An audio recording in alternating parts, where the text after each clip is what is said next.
Hello दोस्तों, पवित्र महीना कार्तिक की ढेर सारी शुभकामनाएं। कार्तिक मास महात्म्य कथा अध्याय 31 का हम लोग श्रवण करते हैं। कुछ इस प्रकार है। कार्तिक मास महात्म्य का यह 31वां अध्याय बतलाया भगवान ने प्रभु स्मरण का सरल उपाय। भगवान श्री कृष्ण ने कहा, पूर्व काल में अवंतीपुरी उज्जैन में धनेश्वर नामक एक ब्राह्मण रहता था। वह रस, चमड़ा और कंबल आदि का व्यापार करता था। वह वैश्यगामी और मद्यपान आदि बुरे कर्मों में लिप्त रहता था। चूंकि वह रात दिन पाप में रत रहता था, इसलिए वह व्यापार करने नगर नगर घूमता था। एक दिन वह क्रय विक्रय के कार्य से घूमता हुआ महिष्मतीपुरी में जा पहुंचा, जो राजा महिष ने बसाई थी। वहाँ पाप नाशनी नर्मदा सदैव शोभा पाती है। उस नदी के किनारे कार्तिक का व्रत करने वाले बहुत से मनुष्य अनेक गांवों से स्नान करने के लिए आए हुए थे। धनेश्वर ने उन सबको देखा और अपना सामान बेचता हुआ वह भी 1 मास तक वहीं रहा।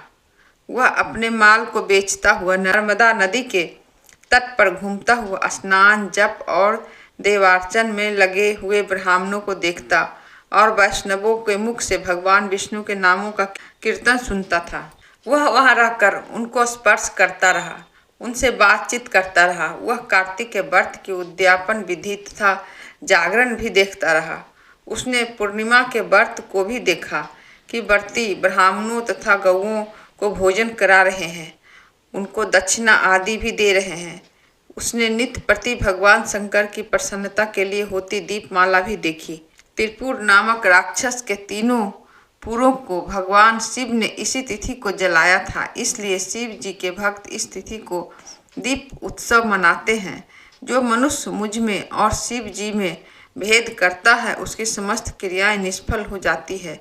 इस प्रकार नर्मदा तट पर रहते हुए जब उसको 1 माह व्यतीत हो गए, तो एक दिन अचानक उसे किसी काले सांप ने डस लिया। इससे विहल हो वह भूमि पर गिर पड़ा। उसकी यह दशा देखकर वहाँ के दयालु भक्तों ने उसे चारों ओर से घेर लिया और उसके मुंह पर तुलसी दल मिश्रित जल के छींटे देने लगे। जब उसके प्राण निकल गए, जब यमदूतों ने आकर उसे बांध लिया और कोड़े बरसाते हुए उसे यमपुरी ले गए। इसे देखकर चित्रगुप्त ने यमराज से कहा, इसने बाल्यावस्था से लेकर आज तक केवल बुरे कार्य ही किए हैं। इसके जीवन में तो पुण्य का लेश मात्र भी दृष्टिगोचर नहीं होता। यदि मैं पूरे 1 वर्ष तक भी आपको सुनाता रहूं, तो भी इसके पाप की सूची समाप्त नहीं होगी। यह महापापी है, इसलिए इसको 1 कल्प तक घोर नरक में डालना चाहिए। चित्रगुप्त की बात सुनकर यमराज ने कुपित होकर काल नेमी के समान अपना भयंकर रूप दिखाते हुए अपने अनुचरों को आज्ञा देते हुए कहा, हे प्रेत सेनापतियों, इस दुष्ट को मुगदरों से मारते हुए कुंभी पाक नरक में डाल दो। सेनापतियों ने मुगदरों से उसका सिर फोड़ते हुए कुंभी पाक नरक में ले जाकर खौलते हुए तेल के कड़ाही में डाल दिया।